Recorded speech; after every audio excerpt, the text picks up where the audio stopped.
Olá, amigo internauta, seja bem-vindo mais uma vez à Web TV O Tempo. Hoje vamos falar de políticas públicas, de controle das contas públicas, e para falar destes e outros assuntos, eu conto com a presença do presidente do Tribunal de Contas do Estado, Sebastião Elvésio, conselheiro Sebastião Elvésio, que foi deputado estadual por 6 mandatos, está no tribunal já há 7 anos, né, e desde fevereiro assumiu a presidência do Tribunal de Contas do Estado.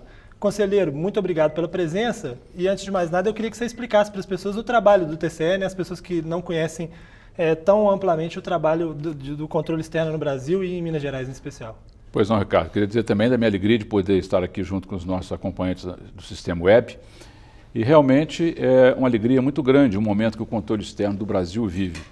Nessa data de hoje, 5 de outubro, nós estamos com uma grande expectativa que no próximo dia 7, o TCU faça o julgamento das contas da presidenta Dilma, que talvez tenha sido o primeiro momento, inclusive para nós, o Tribunal de Contas de Minas Gerais, em que esse assunto apareceu numa campanha pública. Me lembro muito bem que durante um debate da campanha da presidente Dilma, ao discutir com o candidato Aécio, eles questionavam sobre o posicionamento do Tribunal de Contas do Estado de Minas Gerais com relação às contas do então governador Aécio Neves. E agora, para essa coincidência, no dia 7, o Tribunal de Contas da União estará apreciando as contas da presidente Dilma com relação ao exercício de 2014. Mas o que o Tribunal de Contas faz exatamente? O objetivo fundamental do Tribunal de Contas é observar o gasto público. E essa observação é feita hoje com 2 grandes vertentes. A primeira é a que nós chamamos da conformidade, ou seja, verificar se aquele gasto público foi feito atendendo às exigências que temos desde a Constituição até leis complementares e leis ordinárias que tratam do assunto. Então, essa é uma primeira grande preocupação. E a segunda grande preocupação, tão importante quanto a primeira, é verificar se esse gasto que foi executado com qualidade, ou seja, se esse gasto público impactou de maneira favorável a vida do cidadão. Nessa primeira seara, onde nós analisamos a conformidade, frequentemente aqui identificamos a possibilidade do desvio, aquilo que hoje ocupa muitas manchetes de todos os jornais, com os episódios de corrupção, quer seja na União, quer seja nos estados, quer seja nos municípios. Como que o Tribunal de Contas trabalha nesses dados? Evidentemente que o nosso papel não é um papel de polícia. Então nós produzimos esses relatórios e esses relatórios são encaminhados a outros órgãos de controle que trabalham conosco e a partir desse levantamento se aprofundam as investigações no sentido de detectar a corrupção. E do outro lado, deste lado da qualidade do gasto público, a grande ferramenta que temos é a medição do Índice de Desenvolvimento Humano. Verificar se naquela determinada comunidade, aquela aplicação do recurso, se realmente está melhorando a vida do cidadão ou não. Portanto, essas 2 vertentes, elas empolgam muito ao controlador, porque, na verdade, são instrumentos da cidadania, quer seja combatendo a corrupção, quer seja combatendo a ineficiência. E no caso do TCE, esse trabalho é feito no âmbito do Estado e no âmbito dos municípios em Minas Gerais. Como fazer para que esse trabalho, sobretudo esse trabalho de melhoria da qualidade do serviço público, mais do que cumprir a lei, que cumpra a lei da melhor forma possível, da forma que tenha um resultado mais eficiente? Como medir essa eficiência? Como fazer para que essa eficiência possa ficar nítida e passível de algum tipo de controle? É isso mesmo, Ricardo. Na verdade, os números são muito importantes. Por exemplo, em Minas Gerais, só o caso do nosso estado, o Tribunal de Contas do Estado de Minas Gerais fiscalizou em 2014 120 bilhões de reais. Esses 120 bilhões englobam a receita do Estado, e aí todas as suas companhias, e também dos 853 municípios e câmaras municipais, além das suas fundações, autarquias e órgãos de economia mista. Esse volume é basicamente analisado hoje em dia por ferramentas de inteligência. O Tribunal de Contas tem uma matriz de risco, onde se verifica que cada preço praticado, quer seja de uma obra, quer seja de um bem adquirido ou de um serviço, tem um parâmetro de referência e se compara esse preço praticado com o parâmetro. E sempre que aí há uma inconformidade, se faz uma auditoria, se faz uma inspeção para poder clarear essa questão. Além desse dado, que é um dado matemático, algorítmico mesmo, de você verificar num sistema binário um preço e o preço praticado. Outra preocupação muito grande que temos é medir esse gasto no impacto das coletividades. E para isso, nós trabalhamos com indicadores. Hoje, nós temos 91 indicadores que são avaliados no Tribunal de Contas. 45 deles fazem parte da matriz que o Estado tem para verificar o seu próprio desempenho e 46 foram elaborados pelo Tribunal de Contas. Então, por exemplo, se nós verificamos que uma determinada prefeitura gasta os 25% da educação, mas ainda assim o IDEB naquele município não avança, nós fazemos um trabalho de investigação, fazemos uma auditoria operacional para verificar naquela coletividade qual é a causa desse gargalo. E, bom, os municípios, eles aos poucos precisaram se adaptar a uma maneira, né, nova de fazer esse trabalho, uma maneira mais eficiente, mais tecnológica, e esse prazo para os municípios terminou e o tribunal tem cobrado isso de forma mais incisiva, né, desses prefeitos. Não há como adiar mais essa nova era, essa discussão mais tecnológica das coisas. É verdade, o tribunal já vem há 3 anos fazendo um trabalho pedagógico de treinamento junto com as prefeituras para a implantação do chamado SICOM, que é o sistema que registra todas as informações dos orçamentos municipais. E em 2015 nós entendemos que era a última oportunidade. A partir de março, já aplicamos uma sanção nos prefeitos que não tinham ainda adotado essa providência e nós esperamos chegar até o final de 2015 com os 853 municípios interligados pelo SICOM. Na verdade, é uma ferramenta de informação extraordinária, não apenas para o tribunal, mas sobretudo e principalmente para o cidadão, que é muito importante você que está nos acompanhando nesse web encontro, de que você pode, da sua casa, utilizar o portal do tribunal www.tce.mg.gov.br e os 853 municípios estão ali listados. E você pode, da sua casa, verificar como que está acontecendo a despesa pública naquele município, comparar com a receita e verificar, inclusive, as notas de empenho aonde que esse dinheiro foi aplicado. A nossa expectativa é que, a partir de 2016, possamos oferecer à sociedade mineira um produto mais elaborado ainda. Queremos, a partir de 2016, fazer essa apresentação, essa transparência para o cidadão em tempo real. Quer dizer, não basta toda a tecnologia, basta também é necessária a participação do cidadão. Principalmente nessas pequenas coisas, nas coisas que o cidadão está vendo ali perto dele, né? Uma compra que ele viu, uma obra que ele está vendo sendo realizada, que ele pode ali conferir se está dentro do que ele está vendo lá na cidade. É isso mesmo, Ricardo. É fundamental. Por exemplo, obra. Se na sua cidade tem qualquer tipo de obra, você vai lá para um sistema nosso chamado Geobras e ali está registrado todas as obras que estão acontecendo em Minas Gerais. Você vê a do seu município, por exemplo, se é uma reforma de escola, se é uma modificação no posto de saúde, se é a construção de uma ponte. E se você identifica ali algum tipo de problema, anonimamente você pode encaminhar essa denúncia que o sistema do Tribunal de Contas vai tratá-la e te responder. Quer dizer, evidentemente isso vai ser analisado, vai ser investigado e a partir disso vai se tomar as providências necessárias. É um trabalho que o TCE deve fazer, que a imprensa deve fazer e que o cidadão também. Exatamente. E a base, na verdade, é o cidadão. Então, hoje nós temos uma preocupação muito grande de fazer esse empoderamento do cidadão, porque esse assunto do Tribunal de Contas é um assunto muito técnico e às vezes um pouco árido. Então, a gente tenta ficar mais amistoso para que o cidadão possa realmente entender como está ocorrendo o gasto na sua cidade. Agora, nesse trabalho de melhorar o controle das contas públicas, o tribunal vai estar recebendo agora, entre os dias 6 e 8, um congresso internacional, né, que vai discutir uma série de ações, discutir políticas públicas na área da saúde, na área da educação, e eu queria que o senhor falasse um pouco sobre esse congresso. Pois é, esse congresso é um marco aqui para Minas Gerais. É o primeiro congresso do mundo que reúne controle e políticas públicas. Então nós vamos trazer aqui 54 especialistas das 15 maiores universidades do mundo que estarão discutindo conosco essas ferramentas para análise das políticas públicas, melhorar esses indicadores que nós temos, verificar como que outros países procedem. E nós temos nesse evento, evidentemente, que todos esses professores de muita importância, inclusive ministros do TCU, o próprio ministro Nardes, que está relatando as contas da presidenta, estará aqui conosco na quinta-feira, o presidente do TCU, o ministro Haroldo Cedras, os presidentes dos vários tribunais, mas 2 grandes nomes eu permitiria destacar aqui. O primeiro deles é talvez o economista mais citado no mundo hoje, que é o professor Daron Acemoglu. Ele é do MIT e ele tem trabalhado muito exatamente na econometria, mostrando por que um país consegue dar certo e o outro país não obtém o mesmo sucesso. Ele traduziu esse pensamento num livro, que é um best-seller, chamado Por que as Nações Fracassam, e o que ele trata fundamentalmente, que é muito útil para nós enquanto Tribunal de Contas, é o conceito das chamadas instituições inclusivas e instituições extrativistas.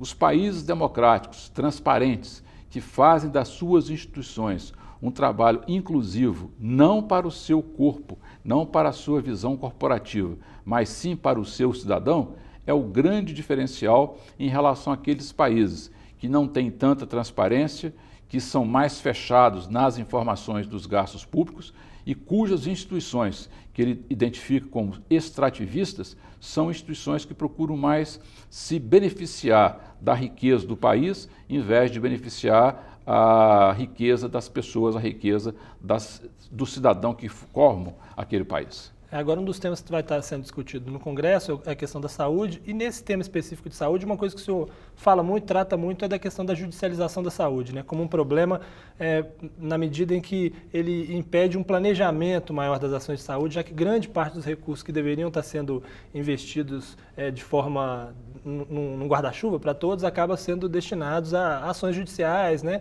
Queria saber como que essa questão está sendo enfrentada. Eu sei que o tribunal atuou nessa questão para tentar resolver essa questão e os resultados que até agora foram obtidos. Ricardo, você é muito feliz na sua observação. Nosso Congresso vai alcançar 4 temas fundamentais: saúde, educação, infraestrutura, com análise das chamadas parcerias público-privadas, e as compras públicas. Hoje, o dia que nós estamos gravando aqui esse programa, dia 5 de outubro, inclusive é o Dia Nacional da Compra do Pequeno Empreendedor, que tem uma importância muito grande na circulação dos nossos recursos.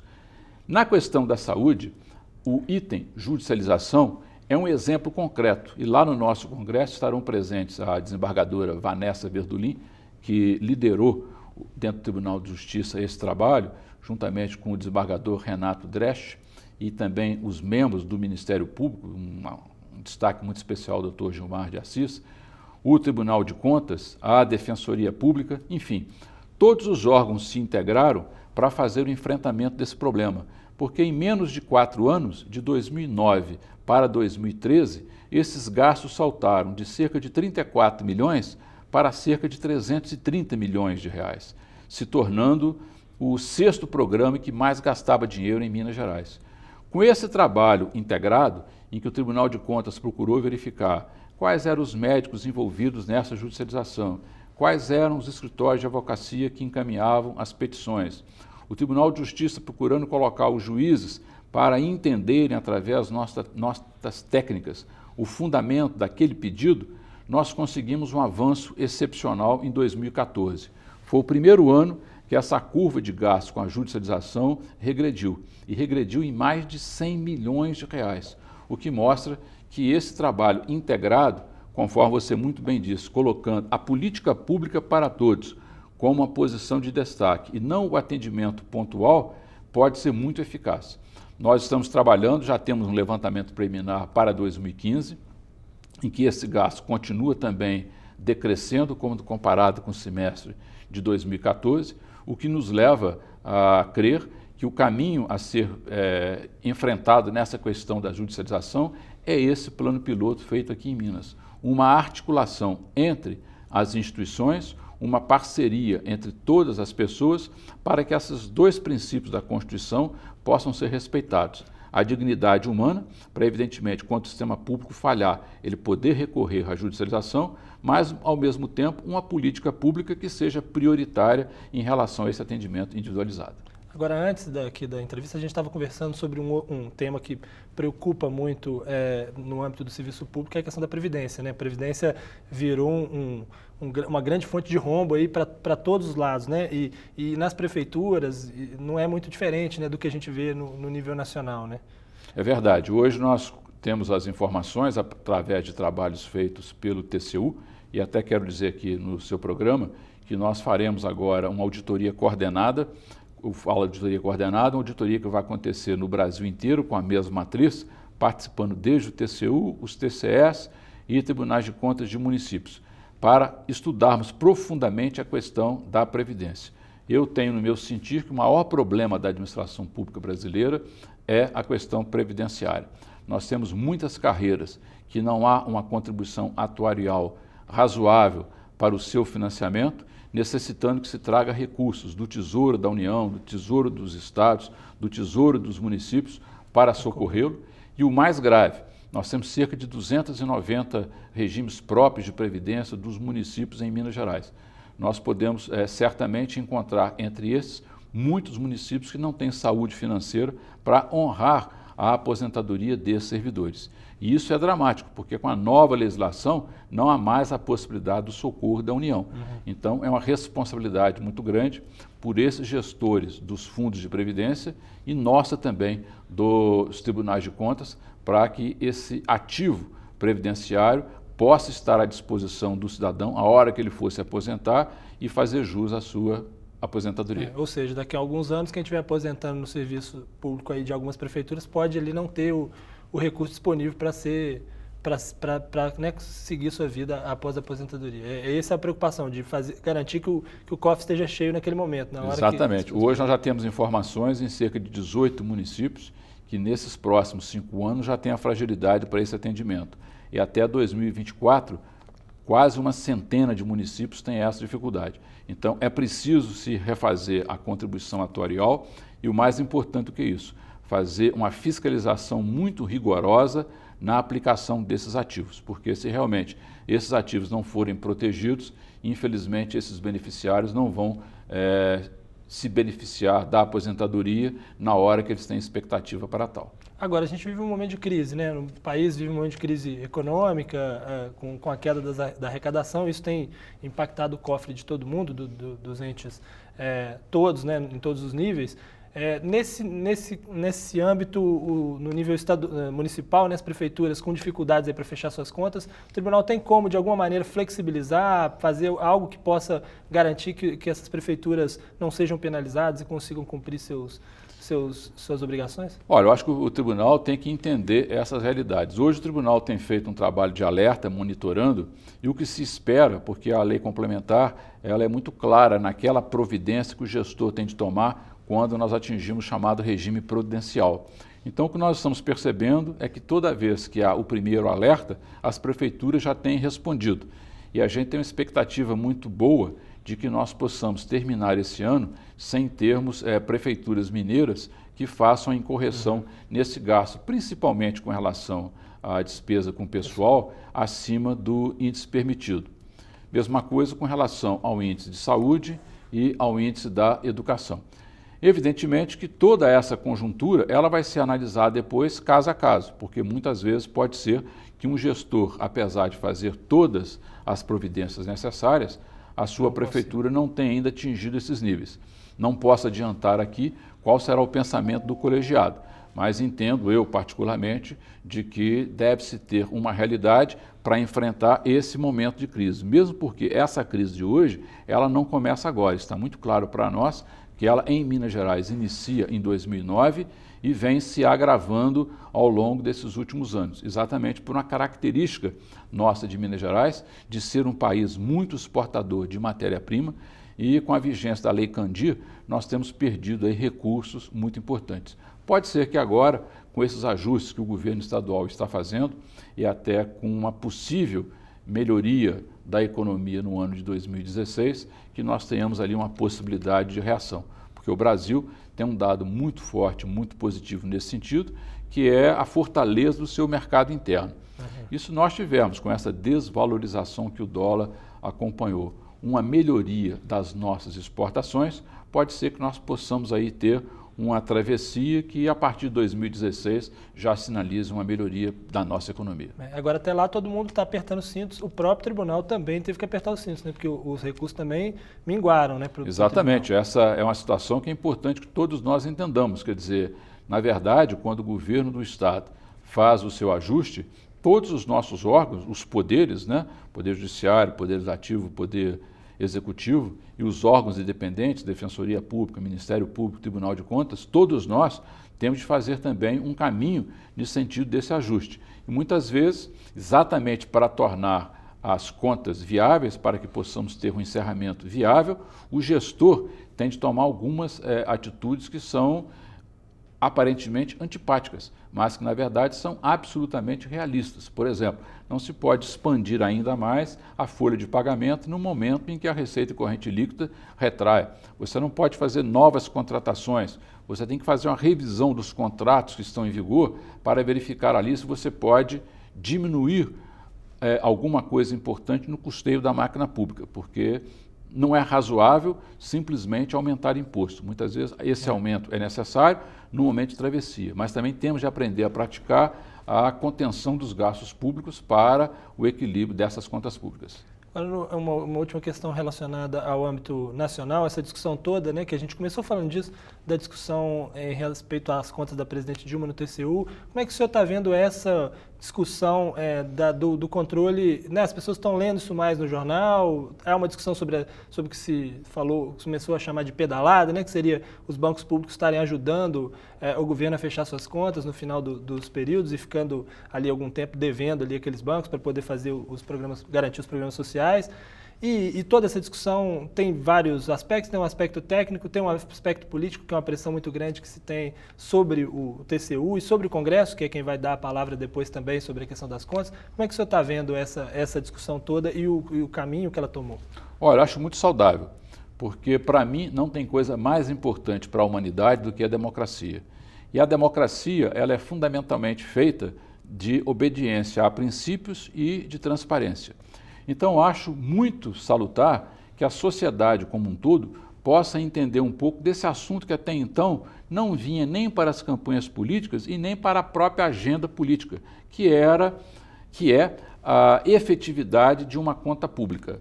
A efetividade de uma conta pública, considerar uma conta pública saudável, você tem vários quesitos para analisar. E um desses quesitos, que realmente é fundamental, é você verificar se, sob o ponto de vista fiscal, quer dizer, sob o ponto de vista de gasto e receita, se há um equilíbrio. Então, essa questão que agora o TCU vai manifestar na próxima quarta-feira, certamente será um debate, você disse muito bem, porque, na verdade, os tribunais de contas, eles são órgãos técnico-políticos, não são só essencialmente técnicos e nem são políticos. Porque o nosso parecer, ele é meramente opinativo.